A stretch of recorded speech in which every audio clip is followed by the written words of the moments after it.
Welcome back to the Prospect Talk podcast with your boys, Danny, Eli, Doug, Fernando. How's it going, everyone? Go ahead, Doug. I see you trying to say something. Hey, I was just gonna quote Ice Cube. Today was a good day. Oh my God. Can we start over? No, we got a lot to talk about today for sure. Obviously got the NFL draft, right? First three rounds. First round was yesterday. Round 2 and 3 was today. I think it's actually still going on as we're recording this. Lots of obviously NBA playoffs. Got some soccer to talk about today. A little bit of baseball. We're gonna talk about a little bit of everything. Yeah, we're Renaissance man out here. We can do it all. Wow. Kind of like Doug, jack of all trades, master of nothing. Oh, damn! That kind of cut deep a little bit, man. Haters gonna hate. What could I say? No, look, obviously we got to talk about it first. NFL draft. Kyler Murray going number 1. What do you guys think about that? Nothing too surprising. Shout out to Kyler. That's a big accomplishment. Huge. Right? He goes top 10 football and baseball in the same, season. In the same year? Yeah. Just a true athlete. Absolutely. I don't ever want to compare anybody to Deion Sanders, but it kind of just reminds me of the Deion saga just a little bit because of the baseball, football, and how good he was coming out of Florida State in both. Yeah, for sure. You're giving Bo Jackson a love out here. Oh, absolutely, Bo too. Sorry, Well, Bo. yeah, that's the best cross-sport athlete of all time. I agree. I don't know. Michael Jordan. I'm telling you, bro. Bro, Michael Jordan held Gatorade like nobody else in the dugout. Okay? No, man, that was unfortunate. That wasn't something. Real quick. When you got to pick up the balls after BP and you got to shoot them into the bucket. Yeah, Michael Jordan didn't miss once. He was the GOAT. That was his job on the team. He just shagged all the balls and he got them into the bucket. That was his. Didn't matter where he was shooting from. So no, kind of going back to the draft. There was a lot of rumors and hearsay about who the Cardinals were going to take number 1, what they were going to do with Josh Rosen. But I think as we got closer and closer to the draft, I think it was kind of more apparent that they kind of had to take Kyler. Even though the odds said differently, like his odds actually dropped closer to the draft. Yeah, but I feel like all the news and media reports you heard, it was him going number 1. So obviously that's not much a surprise, right? I think the top 3. Top 3 were no pretty surprise. Much everyone. Yeah, I would like to thank the Cardinals for giving us Nick Bosa, best player in the draft. The 49ers. Yeah, I disagree. Williams, that's the best player in the draft. I think Quinnen Williams is the best player in the draft. Williams is the monster. Yeah, 100%. I think Nick Bosa's got way more upside, but Nick Bosa's not going to even be better than his brother. Ooh, we'll see. We might not even be better than his dad, bro. And his mom is buff as shit too. So. I think where it gets a little weird is with the Raiders pick. Yeah. What do you guys think about that? It's questionable. I think he's a good player, but they had 3 first-round picks. They could have taken him at 24. Yeah, if they were really sold on him, I think they could have taken him later. And just to be clear, that's Farrell from Clemson for anybody who hasn't been paying attention. Defensive end. Yes, yeah. I think it was dumb of them to not go Josh Allen there. Yeah, I think so too. I think he was the next. If they're looking for a pass rusher, that's the guy you take there. I agree. Josh Allen is the better pass rusher and the better player, hands down. And I'm not justifying this pick at all, but I think the logic and the reasoning behind Gruden, which is nobody knows the logic and reasoning behind Gruden, was just sent the scouts home. Just a scheme. I think Farrell fit his 4-3 scheme better, where Josh Allen is more of that outside linebacker, kind of for the Cowboy, or like a Von Miller type. That's kind of how he plays. Yeah, right? I don't dislike the player. I dislike the pick because there's only one defensive end that went between number 4 and number 24, where that was the Raiders' second pick, which was Rashawn Gray, which I think is actually a better player out of Michigan. But that's another guy that I think is. I like the player. I don't like that pick for Green Bay, but we'll get there. We'll get there. The next pick that kind of I know everyone is talking about it. It's the top of the draft right now. Daniel Jones going number 6 to the Giants are trash. I just want to put that out there. So listen, I get what everyone's saying, right? And by no means am I saying that this is a good pick. I think everyone's overreacting just a little bit. Just a little bit. Why? One, the Giants felt like he wasn't going to last. There was a lot of reports coming out. He's not going to last very long in this league. No, shut up. I agree, Doug. No. They really fell in love with him. One, they felt like, according to a lot of media reports, that the Redskins could have taken him, the Broncos could have taken him, the Dolphins were really high on him as well. So I don't think. I feel like they probably thought that he wasn't going to last at 17 to get to the 17th pick. So I feel like they had to get him because they felt so in love with him. I don't like where they picked him. I don't think he's a number 6 pick overall. I do like him as a player, though. I like what he brings. He looks confident in the pocket. He has good footwork. He's accurate to short to medium distance, very accurate. Which kind of fits what the Giants are doing now with all the checkdowns to Saquon and everything like that. That's because Eli Manning couldn't throw. That's not really their game plan. Shut up. That's their game plan. He has a decent arm. He doesn't have a cannon of any means, but I still think he throws a decent deep ball. The one thing I will say that I don't really like is that I don't think he does a good job of looking off of his target. So you see a lot of staring at his target, which in the NFL only leads to pick city, which, I think a lot of young QBs do that coming into the league. So it's just more of a matter of how he can adjust to the NFL game speed. But I think as a Giants fan, I feel like he fits us better than Dwayne Haskins would have.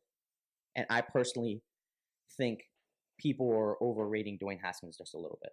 All right. I'm going to have to stop you because you're just going on and on and on about Daniel Jones. A 3rd round talent. I'm giving you my assessment. No, I appreciate it. Keyword there is ass.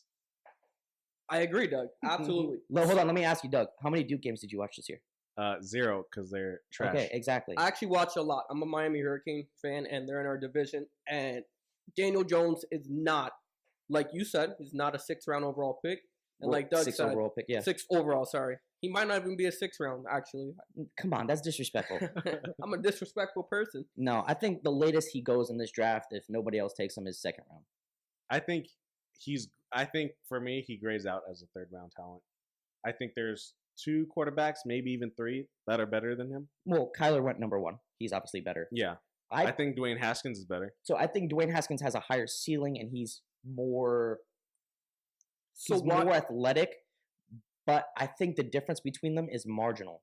So why don't you want the quarterback with the higher ceiling if you know your team is not ready to win right now? So I think he has the higher potential, but I don't think he's NFL ready. Daniel Jones isn't NFL ready. Yeah, absolutely. I think Daniel Jones can be a little bit more NFL ready than Haskins.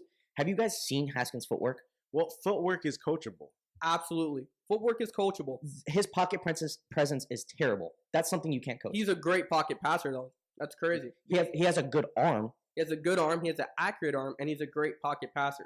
So Haskins played 1 season only at Ohio State, 50 TDs. With a lot of weapons around him. Absolutely. And a great offensive line. But he was definitely the best player on that team.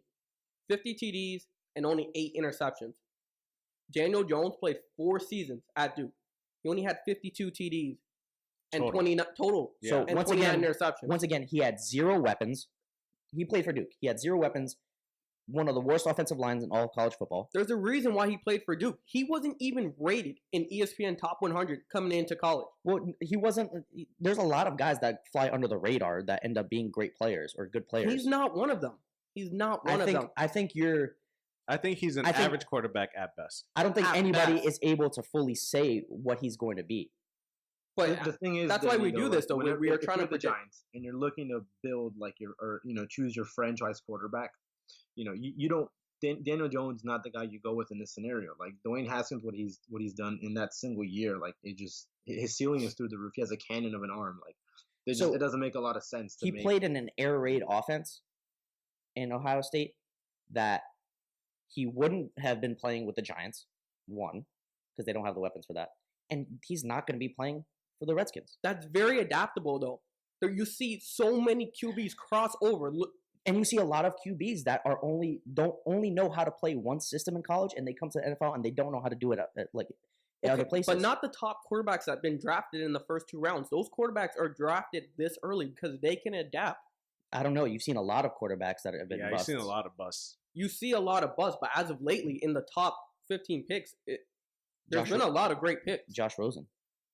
It's too early to give. It's too Josh early to Rosen- say it was Josh a Rosen bust. really didn't even play. But as of right now, he's trending towards that, where he just doesn't look like a. I just don't see at that point. If I'm the Giants, we have a lot of things that we need to get better at. Obviously, quarterback is one of them. I don't see Daniel Jones being my franchise QB. I think he That- profiles that's a what I lot see. like Eli Manning, and I think that's why they took him.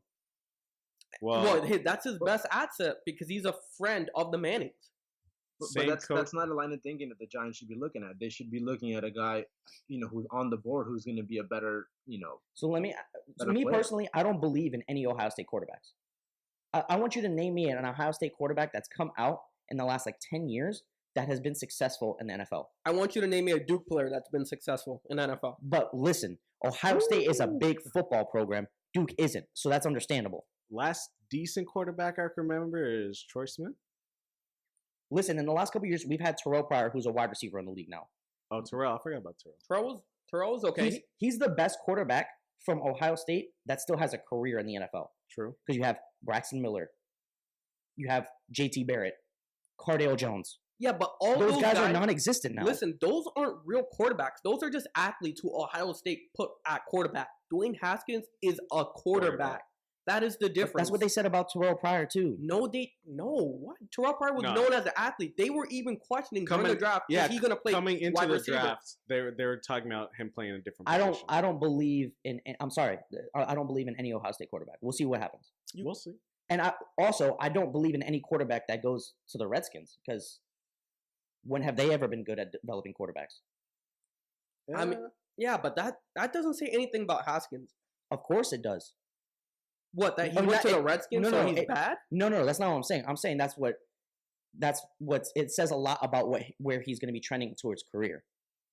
Right? You see a lot of talented guys go to teams that they don't know how to develop and they fall by the wayside. I honestly Case in point, Josh Rosen.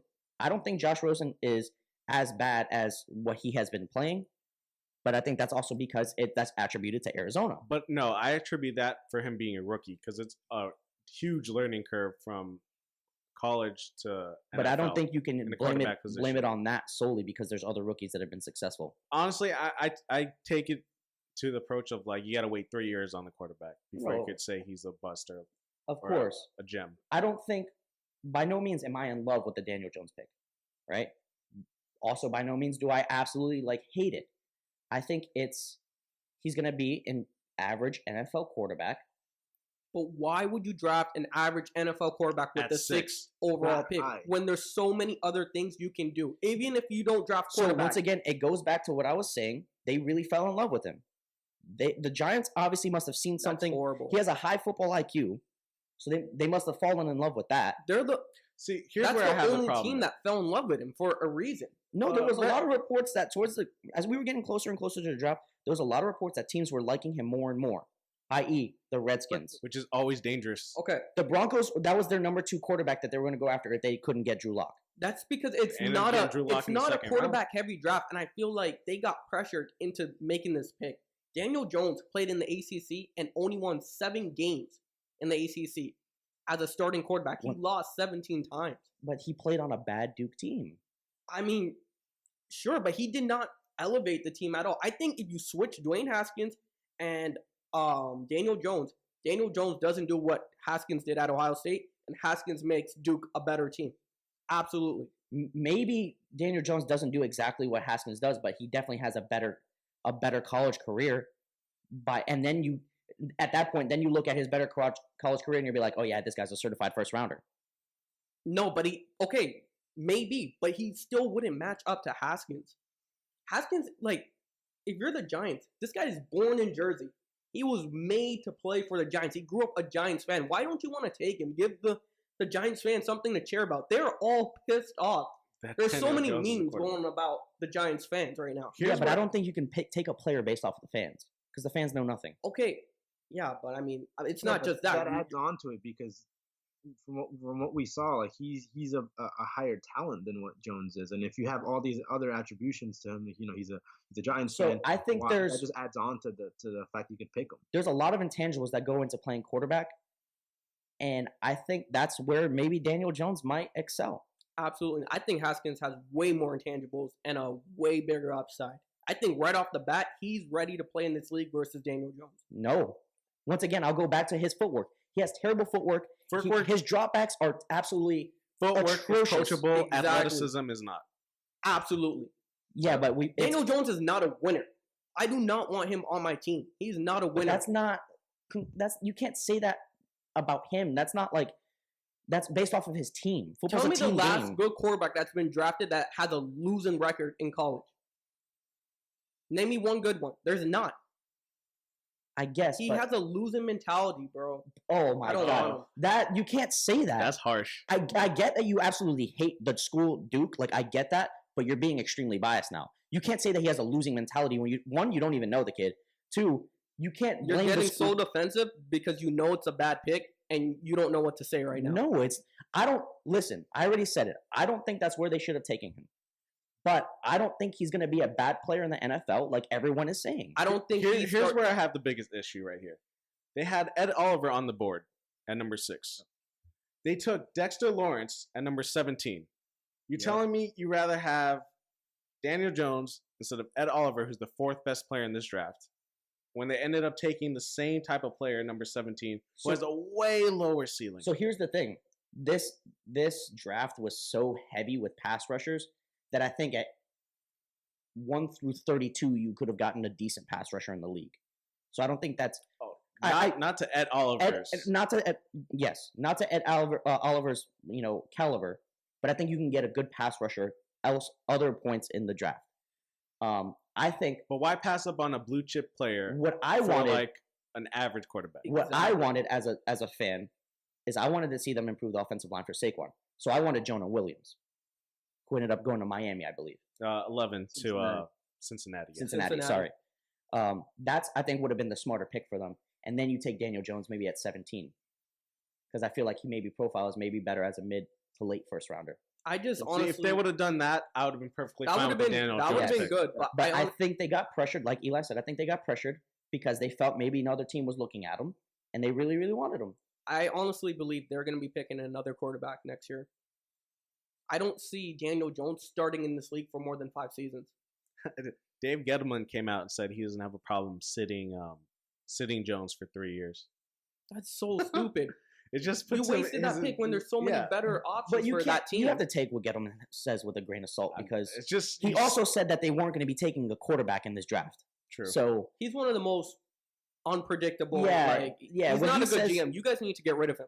He's not a good GM at all. I definitely agree with you there. But and who's he throwing the ball to? Who's Daniel Jones? Like, I get if you had Odell Beckham to help him out, but now who's he throwing the ball remember, to? he excels in short to medium routes. So, I mean, you got Sterling Shepard who runs great routes. Evan Ingram, and then Golden Tate. Golden Tate's not a bad wide receiver. No. But like you said, he doesn't even have time to throw the ball. I think that's going to be his biggest problem this year. He needs to pay Saquon Barkley half of his salary because Saquon will make him look better than he really is. I think that's what his problem at Duke was that he didn't have a lot of time to throw the ball because he had a terrible offensive line. He also had very mediocre wide receivers, and they dropped 40 passes for him last year. So, I don't know. We'll see. I'm not saying it's a good pick. I'm not saying I'm in love with it, but I think people are overreacting just a little bit. Well, I know the Jags were ecstatic because Josh Allen fell to them at number 7. Yes, which everyone was predicting him to go top 3. Yeah. Top 4.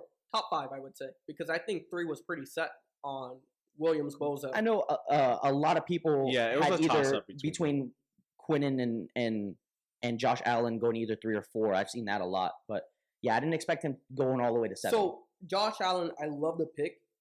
But how does he fit in Jacksonville? Like, it doesn't matter. I like that drafting style. I feel like you have to trade Telvin Smith, who's a great player, for him to really get going. My drafting style like follows what the Jags did. You take the best player on the Oh, board, I agree. and then you figure it out later. Absolutely, I agree. You make it fit. I agree. don't personally agree with that. You could put him in Dante Fowler's spot. I think you On have the to line. draft to what fits to your scheme. I think by just taking all the best players, that doesn't necessarily translate well. If there's guys that are best available that don't fit you, I think it behooves you to maybe trade back. I to kind of get maybe agree a with get- Doug. I agree with Doug when it comes to NFL. I agree with you when it comes to other sports like NBA, where you kind of got to draft to where you Yeah. need. And in the NFL, I think it's so hard to find that blue chip player that you got to take him no You matter gotta what. take chances. Like You got nobody, 53-man like, roster. you know, gotta, it's crazy to think now, but we didn't know the Giants were going to draft Saquon. But you have to because he's the best player he's a in the generational draft, talent. Yeah. right? Even if they had a good running back or whatever, you had to take him. But I mean, hey, we'll see. So another guy that fell a lot. We haven't talked about him yet. Jawan Taylor who also went to the Jags. also went to the Jags, which is a great pick for them. Yo, Yeah, the Jags, some- what are they doing? Hey, they know how You to draft. fall, we take them. He was a Facts. top 10 pick, and he didn't get picked till when?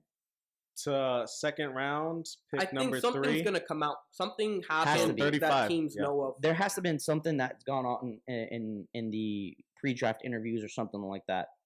That we're not privy to. But that's a great first round, second round right there. The Jags just That's fell into some great very players. good two picks. I also like what the Redskins did with their second pick of getting Sweat. Sweat. I know he Another has guy health, who fell. I know he because of his health issues. Yeah. Who's Sweat?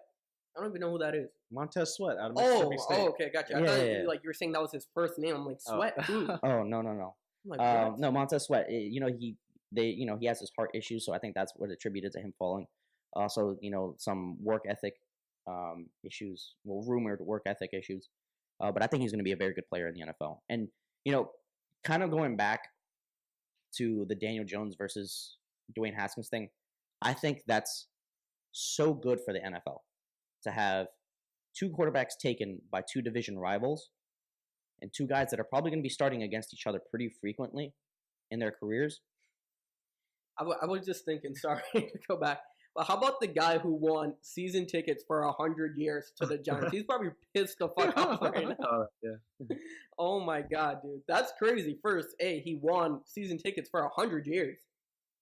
That will be in his family. My forever. lord. Yeah. But B, 20 years of those he's gonna be watching Daniel Jones. Sure. He's only gonna be watching them for 2 years. Probably. I don't know. I feel like you guys are being super disrespectful without really. No one knows. And On a side note, for anyone I to wanna declare that actually, is give a little bit of props to the Steelers for making that. I was actually gonna mention that. last-second trade to kind of push up there and draft a linebacker there. Devin Bush, right? Yeah. yes, Once Great. Devin White got picked up, I think Devin Bush was the next best pick. great So player. it was a good spot because they need to refill the spot that Shazier, kind of left there. So I Same actually, kind of player. yes, Same I kind of feel like player. It was a good draft. Great player, terrible wardrobe choice. Did you guys see what he was wearing? No, I didn't peep. It Oh, looked that like was- a mix of like a suit and like a kimono, or like it was weird. It was garbage. I'd recommend everyone going like to Google and just look up what Devin Bush wore to the I recommend to you the draft. don't. That was ridiculous. What are your guys' big highlights from the first round? Oh, the Raiders just being stupid again. Number 24, drafting a running back. That was Why? terrible. Why would Yeah. you do that? That was really, really bad. See, They I don't drafted understand. Jacobs, right? Yes, Yeah. out of Alabama. Alabama. But I don't understand why you would draft a running back early unless it's a transitional player like Saquon, Zeke was a couple years ago. Like that's the only reason I would Well- draft a running back in the first round. Because Melvin in the Gordon. league, running backs are a dime a dozen. Yeah, you could easily find just as good as a player in the third, fourth round. That's why running backs fall. And to draft one number 24 is just plain And a dumb. guy that's right now, A system running back Yeah, at Alabama yeah, he didn't stand out as like a player on that team at all. But You know who I actually think is going to be a good quarterback in this league if given the chance? Will Grier out of West Virginia. really? Why is Yeah. that? I don't know. I like his intangibles. It's a big arm. I just like him a lot. I think he's a better Tim Tebow. I don't know why. That's just the impression I get from him. But I think if a team does take a chance and he starts because of injury or whatever, I think he's going to impress a lot of people. So one of my favorite picks, and I hate to say this, one of my favorite picks from the first round is the Patriots' first round pick at number 32, N'Keal Harry. Big guy. To me, he can't get separation. That's his one thing that's been leading up to the draft. But I think he can fill in that Julian Edelman role for them. I don't think Edelman's the comparison for that. Not the Josh Gordon role. Not his play style. I just mean being the go-to guy for Brady. I don't know. It's hard to say Brady even has a go-to guy. Bro, come on. Yeah, Edelman's I guess Brady's I guess. guy. If you just peep the but you can playoff say stats. I think N'Keal Harry ends up being the go-to guy for Tom Brady. But you can say that Tom Brady likes the slot guys. You know, he's never been a guy, unless you have Randy Moss where you can throw it anywhere. I don't think it becomes the number one. Not during Brady's tenure. And another guy that I really like a lot, and you might call me biased, I like the Giants trading into the first round to get their third first-round pick and getting DeAndre Baker from Georgia. I like him as a corner. He's a great cover corner. You know, I think the first corner that everyone thought was going to come off the board was going to be Byron Murphy. He went a couple of picks later. He went a couple of picks later, yeah. Which I think that was a first pick in the second round. Yeah, which is a great pick. The Cardinals took him. I think Cardinals drafted very, very well their first two picks. I love those Kyler Murray and Byron Murphy. But I think that DeAndre Baker was a good pickup for them. It's not a bad pick at all. I think that kind of wraps up the highlights for the draft for the first round at least. Let's kind of get into something a little bit more serious and honestly a little bit disappointing, and that's Tyreek Hill. Yeah. Yeah, so not the first time he's been in trouble. Yeah, not only did he have the incident with the kicking his. That's Kareem. That's Kareem. Oh yeah, sorry. All these Chiefs, you know. No, but no, he had domestic violence. He had domestic violence before the draft. Yeah, before the draft. But now with his son. Yeah, somebody has to fill me in a little bit more because I don't even know the extent to what's happening. His son was actually removed from his house a couple weeks ago. His son broke his arm, and no one really knew how. And then there was a audio tape that was released today. So what I don't know if he's married to her. I'm just gonna say his girlfriend. She recorded a conversation between her and Tyreek Hill in an airport, them talking about the incident, and she actually like Dubai or something.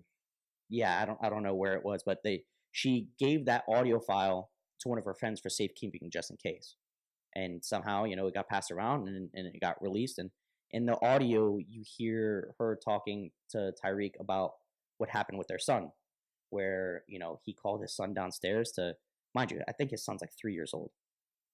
Wow. He calls his son downstairs to chew him out, and then it's not sure what goes on, but according to his girlfriend, she said that his son said that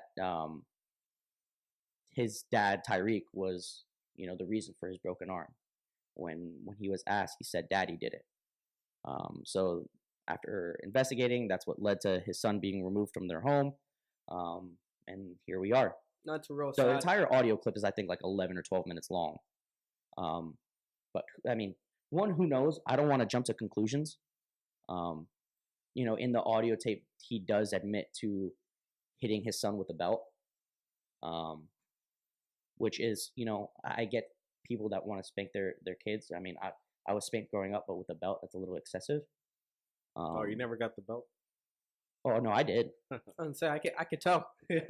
No, I definitely did. But one, that was a different time, and two, it was still excessive, right? But I think in today's day and age, I don't think you can do that, and unfortunately, he copped to it. So, it's just sad, especially if a 3-year-old child is affected by this. Yeah. He's 3 years old, man. He doesn't really. He doesn't know any better. He's somebody with the belt. There's a difference between reprimanding and when it becomes physical. That's when there's no there's no reason. It's why a that very should- thin, fine line. Yeah, like I said, I get parents that want to spank their kids. I get that, and I don't have a problem with that. I'm not here to tell anybody how to parent. Yeah. But there's certain things that go But overboard. if you're breaking a 3-year-old's arm, exactly like that's yeah, that's a whole nother once level. again, who knows what happened? Yeah, he in this tape he does deny not doing it. Yeah. So, But he has a history of it, which doesn't look pretty. which doesn't look good. Well, that's why I think the Chiefs suspended him from all football activities. Yeah, and you can see the Chiefs, I think, are preparing to not have him, and they just drafted a wide receiver in the second round. Forgot the kid's name that they drafted, but I think they're fully preparing to probably not have him for a while. Wow. I think that means the Cleveland Browns are going to have one of the best wide receiving core in the NFL. Oh man, well, I think they were already going to. With, No, with I'm- Jarvis and Odell. No, I'm just saying if they pick up Tyreek. Oh, they picked. No, I but think you're going there. that's tough, man. I really hope this isn't true. And if so, I It's don't still think an he should play. investigation, They reopened it, so let's just see what happened when the facts Yeah. come out Because and see remember what- Adrian Peterson and his son. There was a big thing about that too, Yeah. about him hitting his son. with with like a stick. branches or like a Yeah. stick or something like that, right? I So forgot what they call it. They call it something else.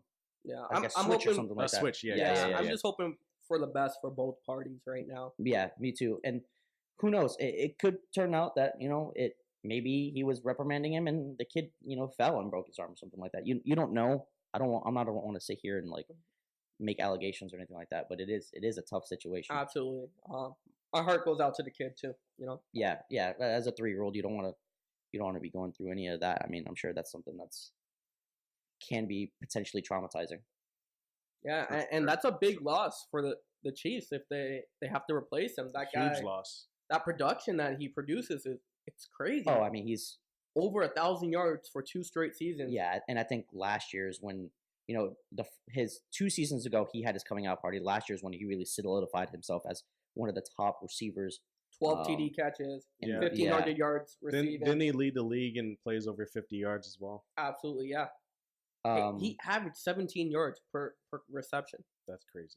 But telling you the wide receiver that they just drafted, I think his last name's Hardman. Yeah. Um, Cole Hardman. That's what it is. He profiles a lot like Tyreek, Definitely got speedy speed. guy. Yeah, 4.3 40. So I mean, maybe that's a guy that can slot right in and take over. Who knows? Like Eli said, I hope it works out for all parties involved, and hope it's not what it's being alleged to be. Yeah, let's move on from this. Yeah. guys. With that said, I want to talk about basketball. We're playing basket. No, not yet. Don't Wow. do that, please. Let's now, go with you, Eli. now I'm gonna have to cut that out. I want to talk about the Portland and OKC playoff series. I think most people going in had Portland taking that series. I don't know. I don't feel know. like it was pretty split. I actually had OKC winning. Really? Yeah, I think a lot of people had OKC going. I had Portland taking They it. were the Vegas favorites actually too. Yeah. I had OKC until I heard Paul George was hurt, and then I flipped. I think I had Portland just because. You hate Russell Westbrook. Oh, I absolutely despise him. Absolutely despise him. And I think he's proving that he's a stat stuffer and he's not an elite point guard. I think an elite point Oh guard. my God! You have the audacity to say he's not an elite Okay, so point guard? maybe I'm over exaggerating a little bit. He's a little bit. he's a very, very talented point guard athletically. I don't think that's a guy that I would care to have on my team because he puts up his numbers, but he doesn't really do much else. And he's proven that by not being able to get out of the He first gets round. rebounds, assists. What are you talking about? Doesn't do much else. No, if you listen to what I just said, he gets his numbers, he gets his stats, and he doesn't do much else, meaning he doesn't make your team better. He's not a winner. He's gotten bounced out of the first round for the last 3 years in a row. You know, by getting assists, you're actually setting up your teammates to get buckets. Not if they're empty assists and they don't really mean anything towards the end of games. They won. How many games did they win this year? Don't quote me, but I'm gonna say 46. Listen, their success this year was more attributed to Paul George because Paul George had an MVP-like season. Yeah, but it's so tough when Russ is dropping triple doubles. But I mean, if we're gonna talk But he's Dame versus Westbrook, He's a stat stuffer, though. That's what Russell Westbrook is. He's not a winner. He's not a winner. He wins a lot to me. Last time I checked, He hasn't won a title. playoff wins are really the only thing that matters, and Russell Westbrook can't do that. He made it deep when he had KD, the best scorer in the league. But now he has Paul George. Close. They have 49 wins. Now that he has Paul George, don't he quote can. me. Like I said, in the last 3 years, he's gotten bounced out of the first round each time. Top tier players don't do that. Well, other than Paul George, who does he really have around him as an offensive scorer for support? I do not care. But you can say the same thing for A Dame. lot- Yes. Outside of CJ. Oh, they got CJ. Outside of who else? CJ. They got Aminu. They got No, but Nurkic and Cantor. Nurkic Nurkic, is not even hurt. playing. but Cantor also two Okay, high-end But offensive Cantor players. and Steven Adams is a wash to me. Grant I and agree. Wait, Aminu. Steven Adams has been playing atrocious. This dude has not lived up to that He's contract. talking about skill level. In terms of skill level, what they're capable of doing. And I think Grant and Nah. Aminu is a wash. I do think, too. I agree that one's a I wash. think Raymond Felton and Seth Curry. Show my boy Seth out here, bro. So I think what this playoff series showed is that although Dame doesn't get a lot of media attention, and he's always been known as one of the most underrated guys in the league, He's the better point guard. he's the better point guard. Absolutely. Like I said, Russ might get his numbers, he might get his triple doubles, but it's all been proven that he's a stat stuffer. He goes out there looking for those numbers. If I have to win a game, I want Damian Lillard. Oh, if I'm building a team, I'm gonna take Dame over. Dame's definitely a better shooter than Westbrook, but I would still like to have Westbrook on my team. Absolutely, you're okay. That's great. You're not gonna win. I am. If you might win. correctly build a team around Russ, which they kind of have been transitioning to. I don't think that's a guy that you can build a team around. I think he's Carmelo 2.0. It's tough to say Jeez. because they're both good players. I would argue more Dame because I think he's a better basketball player. But when you talk about winning, like Dame hasn't won a lot either. He's been swept 2-3 times in his career in the playoffs. But I also attribute that to him not really having a lot around him. So how could you attribute that to Dame but not attribute that to Westbrook? Because everyone talks about Westbrook like he's a god, and he's not. They talk. No, Not a I feel like god, he but gets I a just lot think of you can't backlash. Bash him for like what you're bashing him for, like the fact that he still gets those triple doubles, bro. Like that still says a lot, man. Yes, but have you seen him play? He plays for the triple double. He produces game in and game out. You don't just average that for a whole season. If you It's go a whole looking season, for then it and you it's have, out here. so I'm not saying he's not a good player. He's a good player.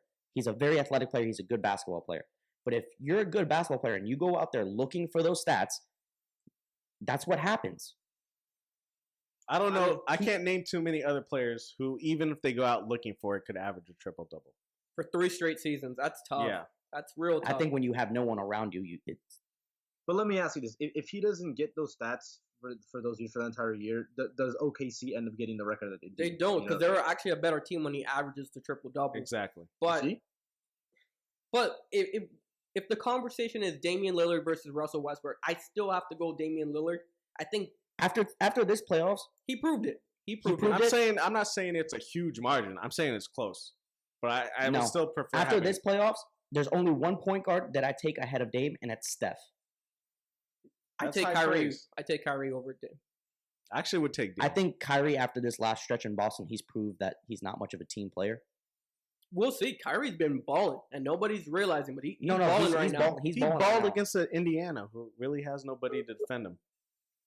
Yeah, I hear you. What you're talking about? Indiana not being, the threat, especially with Oladipo not being there. not being there, but they're still a good defensive team, and Kyrie carved them up, man. He did. Uncle Drew was looking nice, and I'm excited because I actually predict Boston Celtics will beat the Milwaukee Bucks. I'm a big believer. Wow. I disagree with that. So I Me disagree with you, bro. I want to, before we go on to the second round playoff matchups, I want to ask you guys something real quick. If you had to name your top 5 point guards right now, who's your top 5? I think Steph has to be number 1. Right now, Steph is number 1. As much as it kills me to say, Steph is number 1. Yeah, that's the overall group it's a consensus. Yeah. So who goes number 2 then? So this is where it gets. This is where it gets. My number 2 is Chris Paul. Wow, still? Yes. Really? I think he's so valuable. I think he's valuable for like the intangibles that he brings to the game, but I'm talking just in terms of skill set. If you're talking about point guards, top 5 point guards, I think I think he's the second best point guard. Everything altogether, I think. Yeah, but the point guard position is not what he used to be. He's an old school, like traditional point guard, and that's my style. I think he's so underrated, especially as a floor general that he is. I'd rather go to war with Chris Paul as my point guard than everybody else. If you're starting your franchise today and you say, "Hey, with my first pick, I'm gonna take a point guard," and Steph's already off the board, you're taking Chris Paul. I mean, that's a tough question, just because on who's available and how I want to build my team. Because I don't like to build my team as my point guard being my best player. So yes, I will take Chris Paul because I think he is the second best point guard. I think he makes players around him better. He does do that.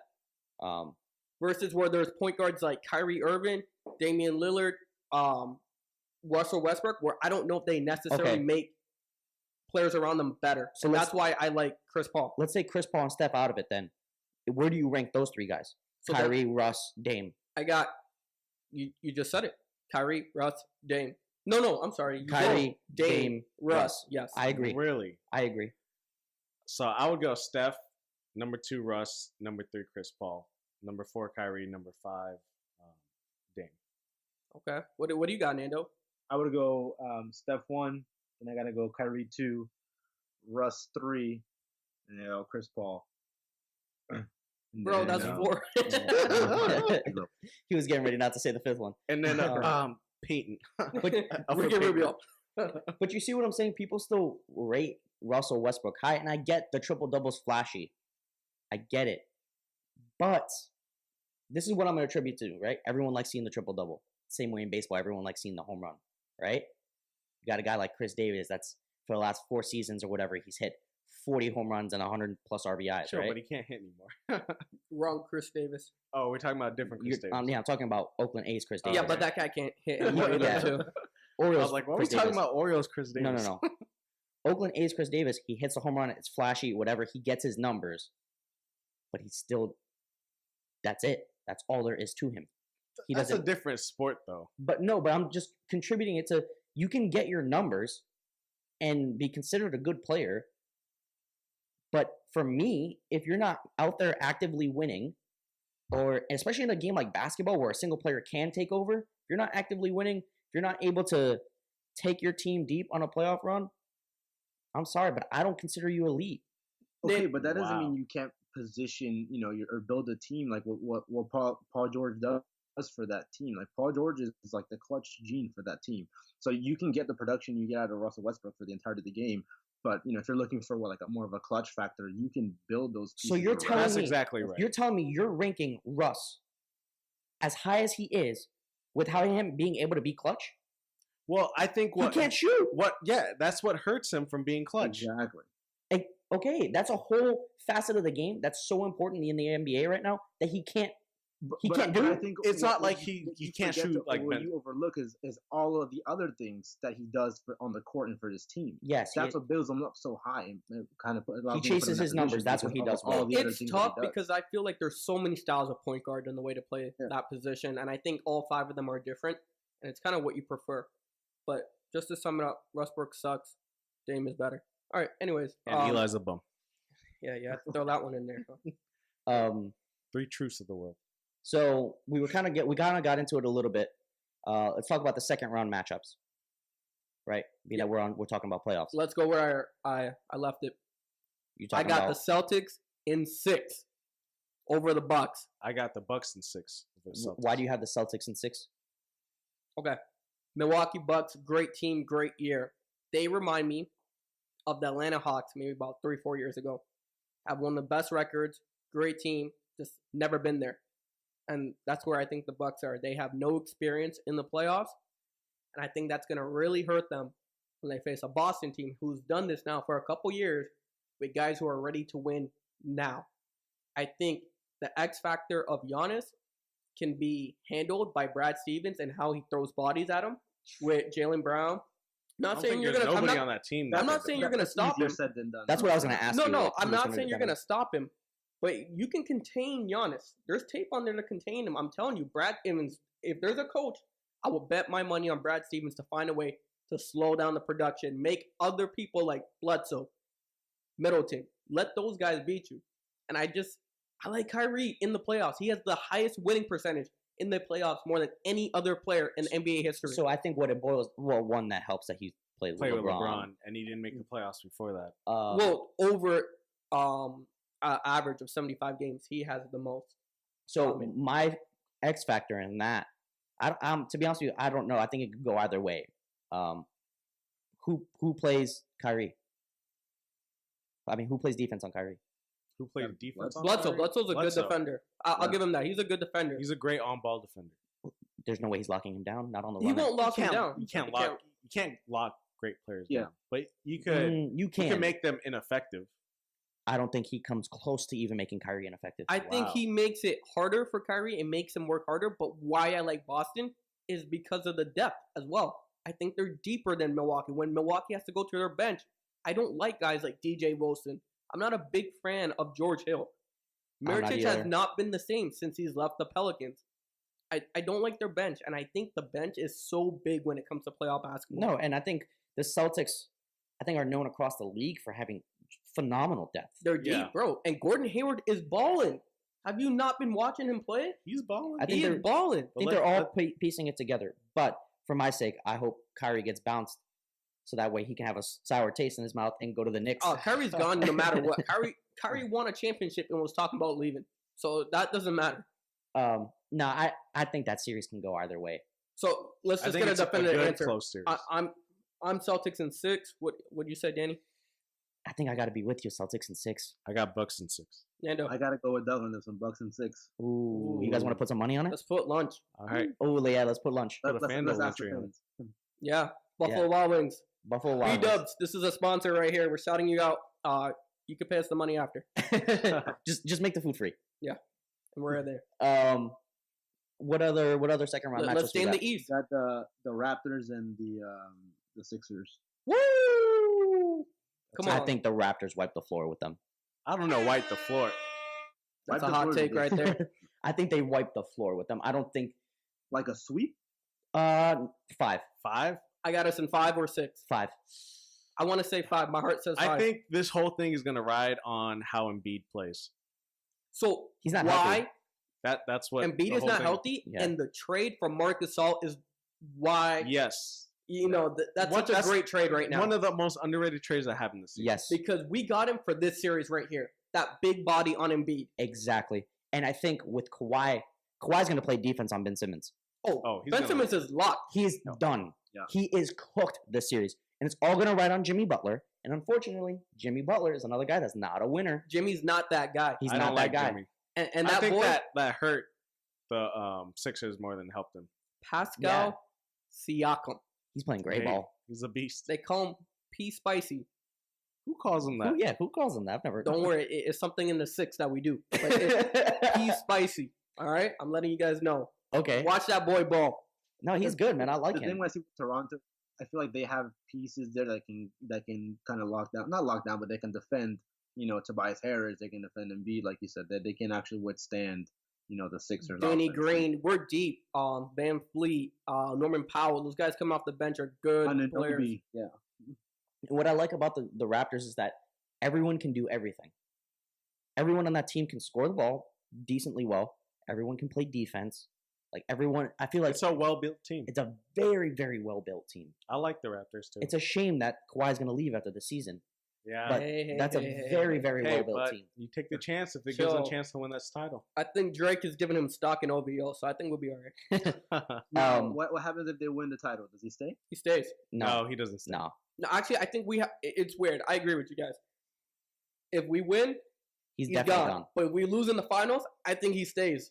He gets a taste for it. Yes, he gets a taste, and be he like, wants to win. I can win here. He already won a title, though, so. I do, but I think just the challenge. I think Kawhi would be up for it. I think he wants to go to LA too bad. Yeah, I think he really I do too. And you know what sucks? That the Warriors are so ass and making like a claim for the Clippers to get Kawhi, because now Kawhi's like, wow, the Clippers are just one guy away. They're feisty. They're one guy away from being this good. So let me tell you something. I don't know whether it's the Clippers just match up so well to Golden State. It's a horrible matchup for Golden State. Yes, Yeah, They horrible look matchup. terrible. They look terrible against the Clippers. They got high energy guys, and the Warriors don't want to play high energy. They got guys that remind me of Fernando. They don't quit. Just like feisty. They're so feisty and they don't quit. Like, you'll get crossed, but he's still running after you. You're like, I thought that statement was going somewhere totally different. no, like if you ever play Fernando in a sport or Well, a first of video all, if you game, play Fernando in a sport, you're getting your ACL torn. So So keep in mind, the Warriors are currently, as we're speaking, they're 20 points up on the Clippers at halftime right now. I was about to say that too. Yeah. oh yeah, they're definitely winning in They're 6. winning the series for sure. But I think this series made them look very vulnerable. And that's a mental thing, especially playing Houston. That I think the Warriors are mentally exhausted, going through the 5th run of potentially going to the finals.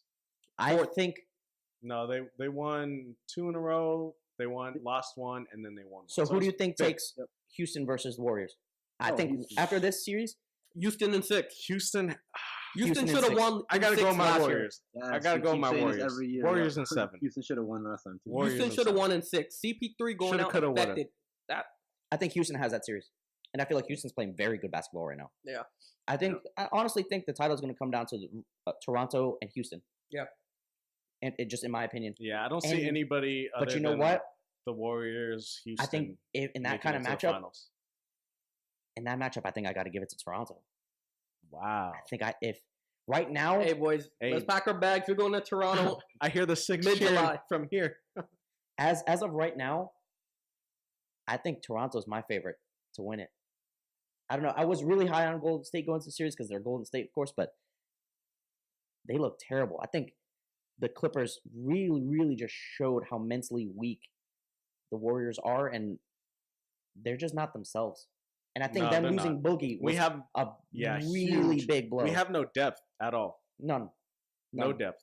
Kevin Looney's playing significant minutes. Oh my god. Yeah, and that's we said it twice, 3 times before. That's not a guy that you want to have to lean on. Heck no. yeah. So let's. What's the Hey, other series? uh, Oh, go A ahead. series that has been pretty interesting has been that Spurs and Nuggets. It's Game 7. Dude, that's the best series. I predicted that. I knew that would be the best series. Yeah, it's a good series, but unfortunately, like I don't. Who do you really think wins Game 7?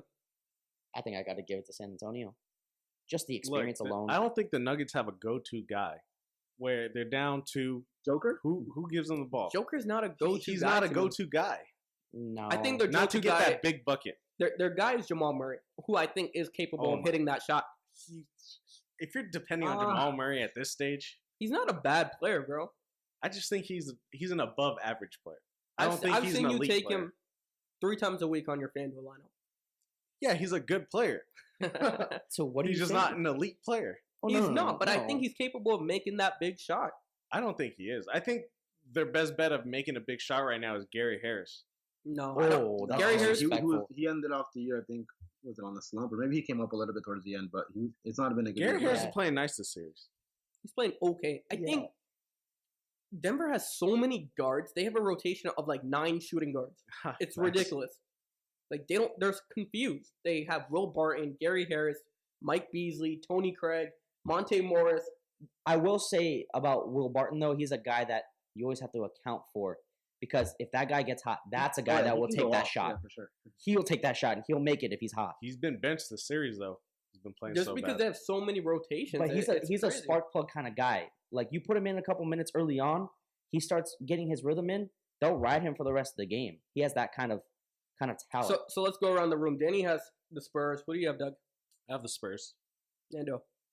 I got the Spurs too. yeah, I don't think you can bet against Pop I don't like agreeing with you guys. I'm gonna go with the Nuggets. just for the sake of agreeing. Just for the sake. You're an asshole. But it's tough because, I mean, DeMar, he is that go-to guy who can, make that last shot in the end if Exactly. it has to go there.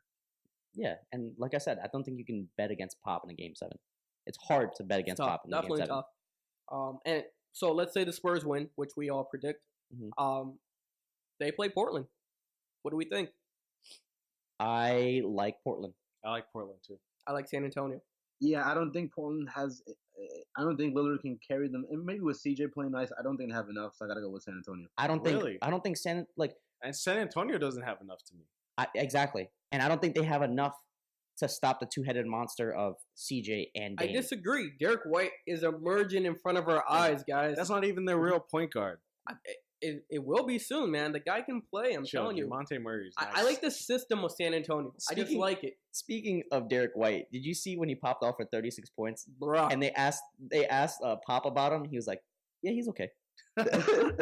Yo, how are you gonna have your coach just be like, no, because just peep the next game and see what he did.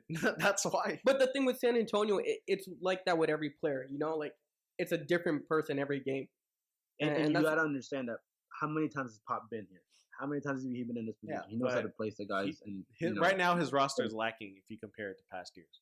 Like that works in the regular season. I'm not sure if it'll work in the playoffs. It's crazy to think, but I think San Antonio is going to the Western Conference Finals. Wow. All right, we'll see. I don't know. I think it ends up being Houston, Portland. That'll be a good matchup. And I think Portland's just hot right now. So before we get off of basketball, one thing I want to talk about is for teams that barely made it into the playoffs, speaking like mainly in the East, you have the Nets, you have the Magic. Those are teams that, they've been out of the playoffs for such a long time now that it's a big accomplishment for them to get back in. Do you guys see these seasons as successes or failures for them? I see it as a failure. That's a really good question. I agree with you. I think of it as a failure. Yeah, it's cool that you're back in the playoffs, but like, there's no point to put yourself into the playoffs if you don't have a real shot at making a run. I think making it to playoffs is more for the fans. It's 100% more for the fans. Because I know like 3 Orlando Magic fans are all hyped. I for think like it's no reason. I think it's a success.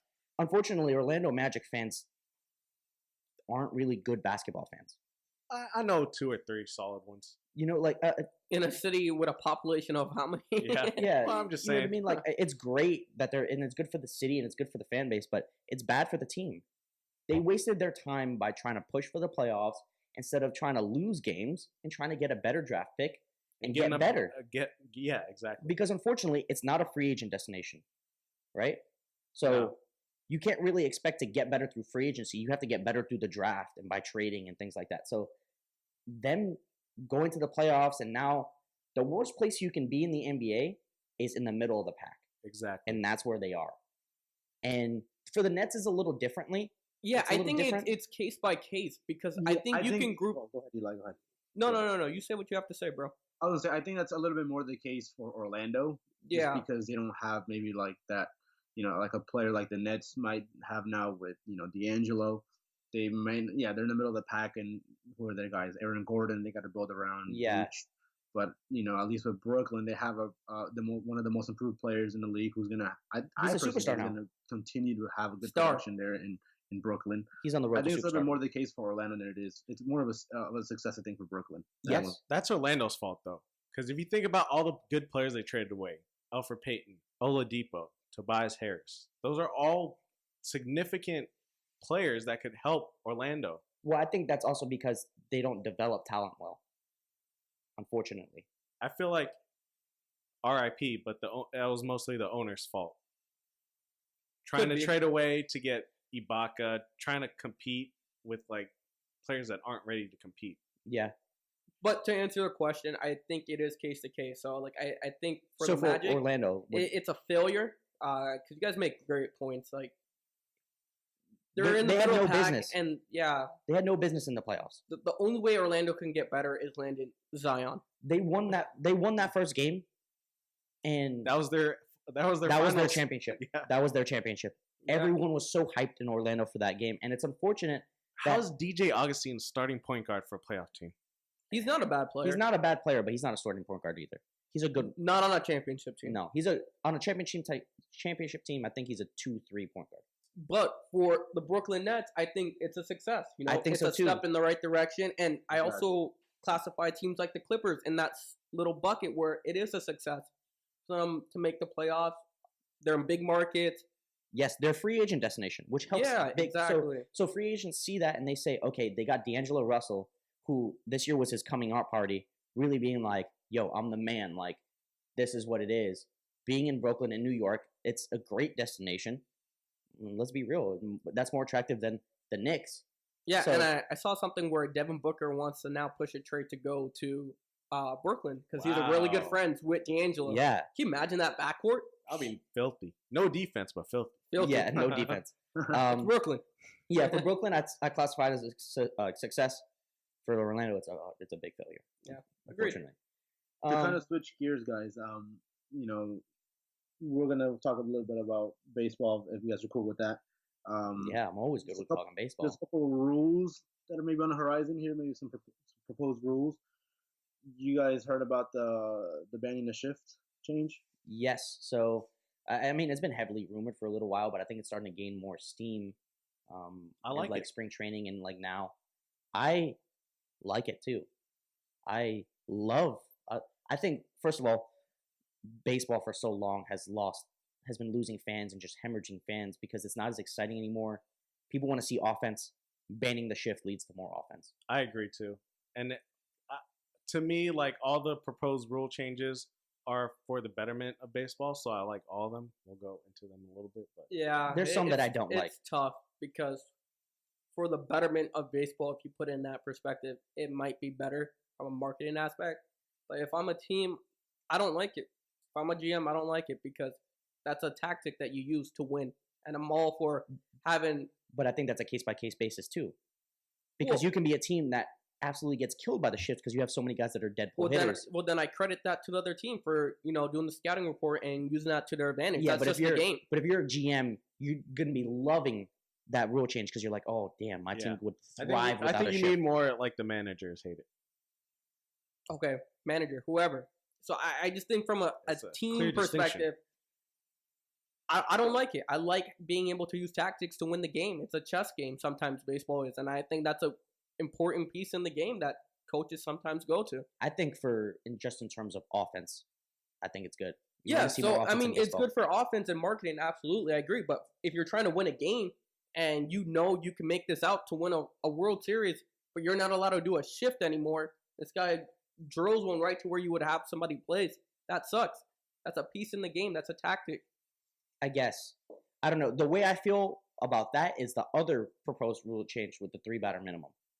So MLB is proposing going forward that the relievers that come in have to face 3 batters and then they can leave the game. So meaning if you have guys that are lefty specialists or you want to bring in a righty to go against this one righty batter, you can't put them in for 1 batter anymore and then take them out. I absolutely hate that. I don't like, if I'm a manager of a baseball team, I don't like that the league is telling me how or when I can use my guys. Right? Don't tell me I can't use my guy for 1 batter and that's it. Because then that opens up the door to be like, oh, well, this guy pitched 60 pitches this day, so now he has to be on 3 days rest. And now this guy can't pitch for another couple days. No, I don't like that. Don't tell me how to use the personnel that I have. That's just my take. Well, I think the reason they propose that that rule is just comes down to trying to make the game faster. If you watch The baseball 3-batter games, minimum? yeah, if you watch baseball games, like you get 5-10 minutes between pitchers if you're doing a quick switch or a double switch. Like, I think if any problem that it solves, I think it improves offense as well. I think that'll be the bigger benefit. Yeah, it would as because well. then you see like the big left-handed bats that they're not, going against the left-handed specialist. But I don't know. I don't like that. I think that's too excessive. What do you think, Eli? Like I said, I'm a big fan of the game baseball, and I love seeing the tactics and the pieces. I don't want to take that away from coaches. I like think the it's a bad move. gamesmanship. I love the gamesmanship of having a pinch hitter on deck and guy warming up in your bullpen, right? And you say, okay, this guy's coming on deck, so he's a lefty. I'm going to have a lefty in my bullpen waiting for him. He gets announced into the game as the pinch hitter. Boom, I got my lefty waiting for him. And then I got my righty for And that's a everyone after chess that. move, and that's what I love about the game. Well, maybe to kind of make both parties happy, they'll limit how long you can warm up when you get on the mound.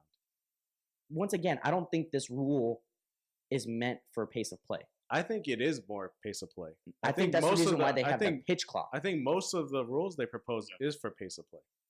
I think it's more based off of offense. I think the other ones, like the pitch clock, is pace of play. But I think that's the only proposed rule change that has to deal with pace of play.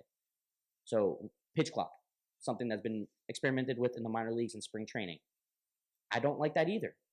How is it? Like, I haven't been paying attention. Is it working? It's a Has non-factor. somebody like, It's a okay, I non-factor. was gonna say, is there like a shot clock violation? And like somebody's like, all right, So it's a technically, strike. if you don't pitch before that, if you're the pitcher, you get assessed the ball on the count. And if you're the batter and if you're stalling, you get assessed a strike. That's stupid. But it's been a non-factor.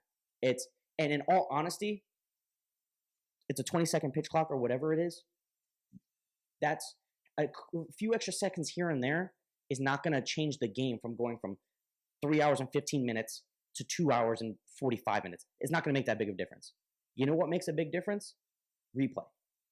You can't tell me that you want to institute a pitch clock and have guys rushing to pitch when you take 5 to 10 minutes to do a simple replay and make a show out of it, make them run over to the camera. They're not even the ones that are going to be even looking at the play. They just have a microphone that they're listening to. So that's very interesting. I definitely agree with the pitch clock.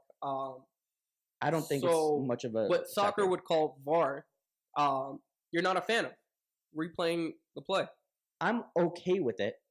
Just have it like Be how the more NFL efficient does with it. it. Be a lot more efficient. Has, with like, it. their NFL was own- not quick with it, bro. I No, got no, I mean, like, bathroom. I'm talking about efficient with it, where they have their own base, look at the play. They and then do for the MLB. communicate. Yeah, but he's saying Oh, make it quicker. I'm just saying like that. It's not quick at all in the NFL. I can order a whole pizza, get it delivered, eat it. It stops the game of So, play. so my Yeah. problem is that the game's already longer in MLB. With football, it's okay because the game's shorter, so it doesn't really take away that much, right? And it's usually the calls are a little bit more pivotal. But in the MLB, sometimes the fans can see it immediately. Oh, this guy's safe. It's obvious. Everyone can see it from multiple angles, but yet that call takes 5 minutes. Come on, like give me a break. No one needs to see that. See them pretend to be on the headphones when they're not even the ones that make the call. Like that. So are you saying it's a play? They're just on the headphones, like. Yeah, That's funny. because the replay center in New York is the one that makes the call anyway. Yeah. No, I So- don't know. I'm asking you. So why not just mic up the umps, have them have a mic in their ear, right? Keep them where they're at on the field. They want to replay it, they'll be like, cool, right? The call comes in over the headset. They easily make a safer out call. Boom. That shaves off time instead of watching these old ass dudes run halfway across the field Yeah, but to then pretend okay, but then to do it for show. Some of the great things about baseball is the arguments with the ump. So if you take away that judgment call, he's not gonna have any argument, or he's gonna look retarded. Well, for when me, you like have the Joe arguments are Torre, dumb. when you have Joe Torre running at you to argue, like you're just gonna get shitted on because you didn't make the call, the guy above did. Well, but you're still gonna have that because there's a lot of plays in baseball that aren't reviewable. Balls, strikes. Yeah, I know, stuff like but that. that's just one You of my still have that theories now, about and you it. have replay. The other rule change is the universal DH, which I like it. I like having more offense in the game. I think that's good for baseball. I don't like it. For this one, I'm neutral. I don't like it at all. Why? I love watching Zach Greinke drop bombs on other pitchers. I like Bumgarner dropping bombs But on other unfortunately, pitchers. there's only a handful of guys in the league that can do that. Yeah, but I mean, You know what I mean? Like Greinke's one of them. Bumgarner's I one think of them. Greinke's the best hitting pitcher in the game. Stop. Really ahead Stop. of Bumgarner? Well, Ohtani. No. Well, that Okay, Ohtani doesn't count. Michael Lorenzen from Cincinnati. They use him as a pinch hitter frequently, Oh, okay. and he's kind of jacked. I don't even know who he is, but I guess. He's one of their starting pitchers. He's a better. He is- Greinke, just when he hits one, he hits it Bro, deep. I watched the Diamondbacks play because I think I had like a lineup or something, and Greinke hit a triple down the line, bro, and he was busting it. Went Yeah. head first into third base. He's I a- love that. He's a good athlete, but I think it's very important for baseball to have uniform rules. It's the only sport that in two different divisions you have different rules. But I enjoy it, I like especially it. when it comes to interleague play. Yeah, it's classic. It's So for me, traditional. Be consistent. Either do a universal DH or make pitchers hit in the A out, which that is never going to happen. So the only other option is to institute the universal DH. I don't like it. If I'm I'm an against it. NL pitcher, I would hate it to get that universal DH. Pitchers would love it. There's a ton of pitchers that would hate. I'm that hate my hitting. bad. Yeah, that's what I meant. Oh, okay. I meant love it. Yeah. I don't know. Like I said, there's only a handful of guys that can go up to the plate and actually be a threat. I mean, not for nothing, but the Mets have 3 of their 5 starters that have hit home runs this year. I'm just saying. All right, and so you'll be 3 home runs out. Well, that's cool because our offense doesn't need it that bad. We're still a good I offense. don't know about that. But I don't. That's one thing where I just need them to be consistent, and I feel like it's more realistic for having universal DH. I'm against it. I'm gonna take the stand on. I We'll like see. it. It's classic. Nothing's happening anytime soon. Of course, we're in the middle of the season. Well, not the middle of the beginning of the season, but I think next year, I think the universal DH is probably the most likely to be instituted. Switching it up because we have a really solid top 4 race in the Premier League, right? We're switching it up to Yeah. soccer, right? Eli and Fernando, as our resident soccer gurus, how do you think this is shaping up? What do you guys think right now? Oh, it's pretty close between City and Liverpool. Really, I mean, it's a little bit of a gap after that. I don't know. Liverpool's defense has been looking nice all year, so it's So right now the race is the race for who's gonna win the league between Liverpool and City. Manchester City, and then who's gonna claim the 3 and 4 spot, and that's between Tottenham, Chelsea, Arsenal, and Manchester United, the big names.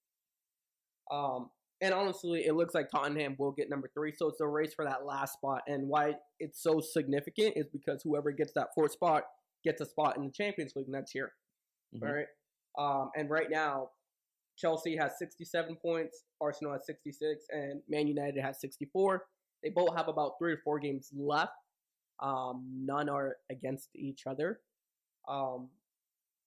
these spots they've been kind of flipping back and forth because it's been a tight race. So who do you think gets that 4th spot, Nando? What happened? Who do you think gets the 4th? Makes it in? Yeah.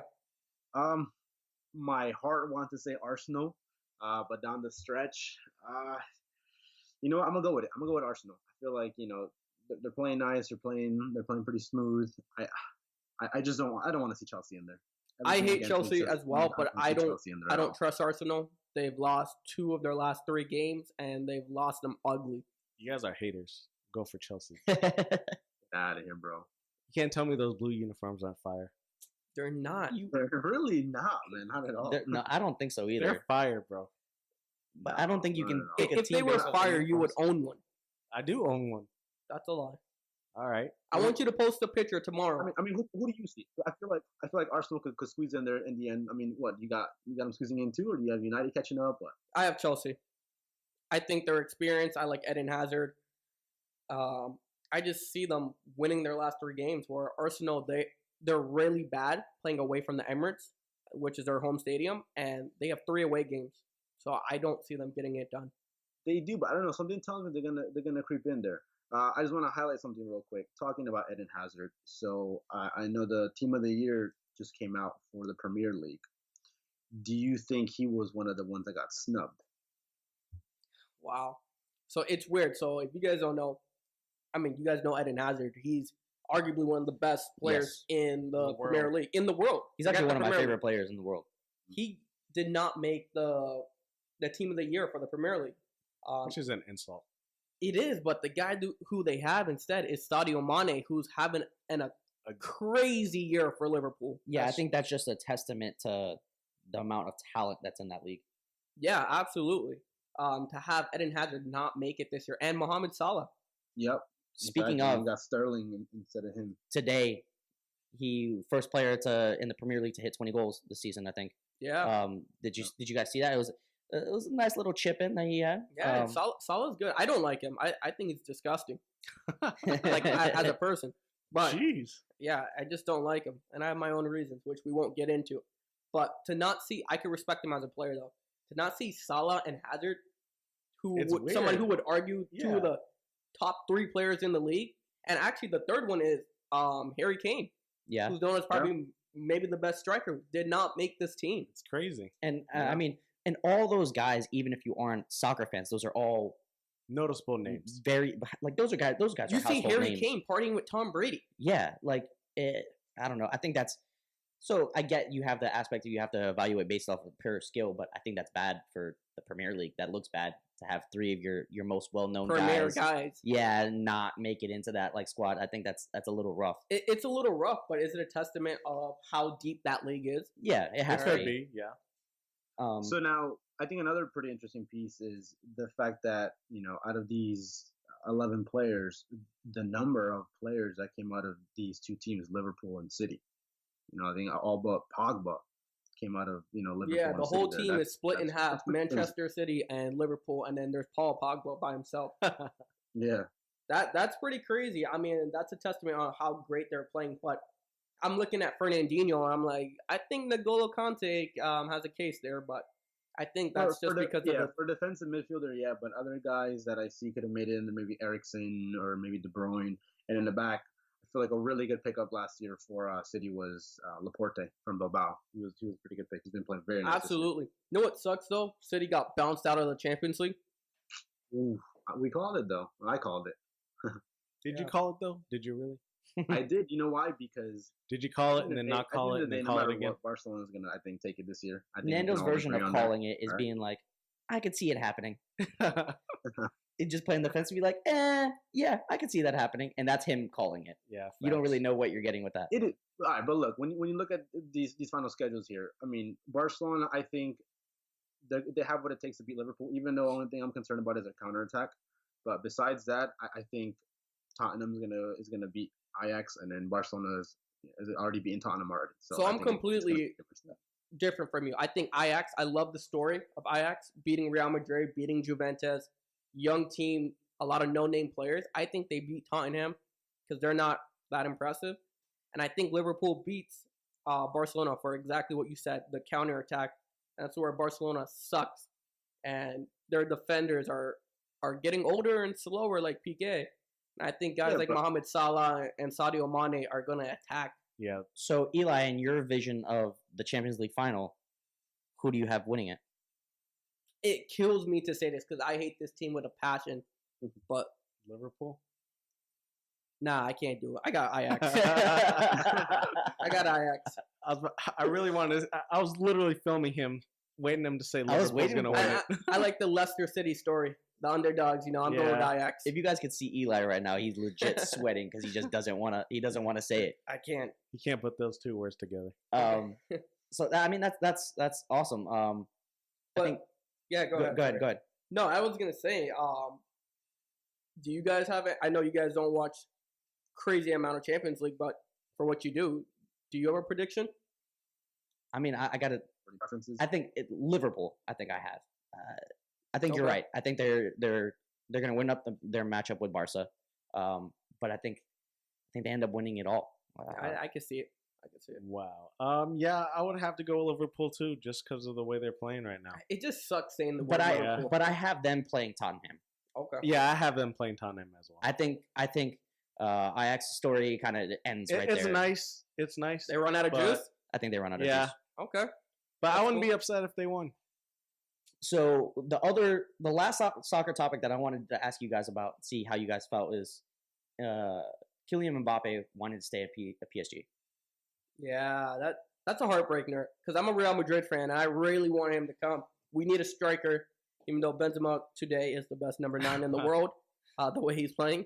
But with that being said, for the future, what I think is crazy is that kids growing up playing soccer and getting to that stage, your dream is to play for a team like Real, right? Like, yeah, and he's been on record saying that he wants to play for. That's Real like Madrid. playing baseball when you're younger and like wanting to be on the Yankees. Yeah. You know what I mean? For him to turn that down it's amazing to me. But I also think it's a testament to how much he loves it in PSG, right? Like playing in France, like. And also, I think PSG is closer to winning than Real is right now. Absolutely not. Really? That team can't get past a quarterfinal to save their life. Real's always going to be talented. Yeah. So right now Neymar's suspended. So. Yeah. But I definitely think what Danny said. Real Madrid is always going to be. They're going to be that team that, regardless of what happens in 20, 30, 40 years, they're always going to be one of the top teams in Europe unless there's a massive collapse. And I don't know. Just because they have the money to buy him. I think he's making a bad choice. I think it's a bad decision for him. I mean, to be honest, even though I love Mbappe, but I feel like, and as much as I hate to say it, it would have been better for him, I think, for me to see him go to Real, because I feel like that would have been nasty for Real, but because he didn't. So can I pause you right there, Nando? Danny, tell me if we have enough time, but can I put Nando on the clock for 60 seconds and make him bring Mbappe to Real Madrid? Yes. if I can make one You know point, this kills me because I'm a Barca fan, but all right. That's why I want to do this. I'll do one for you. I'll do one for you. I'm perfectly okay with that, but I want to make one point, right? Not only is it bad for Mbappe to not play on that scale with like Real, but I think it's also bad for in terms of just his image and his career. I think if he goes, right now he's not a household name for people that don't really know soccer like that are just casual fans. Yeah. Well, maybe he made a pretty big name in the World Cup. Yeah, but I don't think if you ask somebody that doesn't really know soccer like that, like tell me some top players in the world, even though he's up there, they're not going to name him. I think if he goes to Real, that immediately makes him a worldwide household name and performs well there. And winning at PSG versus winning at Real Madrid, it's a different. Yeah, it's definitely different. Yeah, so I wanted to throw that in there because I think that's a big factor as well. But yeah, we can play a little 60-second GM, a little impromptu. Yeah, I love it. This is really awesome, guys, because Fernando hates Real Madrid, but he's going to be the Real Madrid owner right now, Florentino Perez, and you're going to convince Kylian Mbappe to come to Santiago. Yeah, give your sales pitch. All right, I'm gonna put you on the clock in 3, 2, 1. All right, Kylian, I got 2 words for you: winning culture. All right. I know that at the end of the day, you might be having a good time in PSG, but if you want to elevate your game to the next level, you want to be a Galactico. All right. Look at the future. You got stars or upcoming stars like Vinicius Jr. We're looking to rebuild our team. We pretty much got eliminated, from everything this year. So we're looking to make a revamp of a new squad. On that right side, we're going to get rid of Gareth Bale. I'll give you the inside scoop. Gareth Bale's gone. All right. So you are going to be the all-star for the next 10 years at Real. How would you like to be part of the next era? Zinedine just came back. No longer do you have to worry about having a coach who might not be able to, support you properly. Zidane knows how to win. We have the winningest record in Champions League, La Liga. If you want to be a winner, you know where to go. Pause. You don't need to settle for mediocre. What do you guys think? That was actually good. That was pretty good. That was pretty damn good. I like it, man. That was good. If bro. I'm Mbappe, I'm sold. Are you sure you're not a Real Madrid fan? I just want to say I'm about to go, go douse myself in some gasoline real quick. Yeah, Nando's gonna go wash his mouth with soap. That was really good, especially if you guys heard Doug's 60-second GM. Yeah, it's amazing. If you go back a couple episodes, first of all, they gave me the wrong premise for 60-second GM, but it's all good. It's all good. If you go back a couple episodes, I don't hate. Doug tries to play. No, they set me up to fail. They try to make me look. Doug plays the very first ever 60-second GM, and he's the GM of the Knicks, and he tried to convince KD. Go back and listen to it. It's one of the biggest instant failures immediately, like 10 seconds in. I'll let you two be the judges. If you're Mbappe, are you going? I'm going. Doug? I'm sold. On a separate note, Nando got this inside scoop with Gareth Bale. He made it sound like it's some breaking news. Some breaking news. So, I like that. That was really good. And just to touch on some points, I love that you brought up Zidane. That's a French connection that he should love. And just being a Galactico, I love that you said that. Yeah. That was. You got me weak when you said that. Was great. Way to redeem the 60-second GM. I feel like it got trashed so bad last time. We got to bring it back. Yeah, Doug did a terrible. I don't think Doug's ever allowed to do 60-second GM again. At all. Please don't. Which episode was that? I think like 3-4 weeks ago. That was episode 3. Episode 3. If you can, please go back to that. Just so you guys know ahead of time, they set me up to fail. They told me wrong information. No, but it's all good. We did not. Absolutely, it's all everything good. You guys heard on the podcast is what we've told Doug, and I'm pretty sure we all got the basis of the game. Yeah, Doug's just a little slow. Yeah, don't worry, bro. We'll talk really slow next time, okay? We'll write out all the rules for you, and we'll post them ahead of time. Yeah.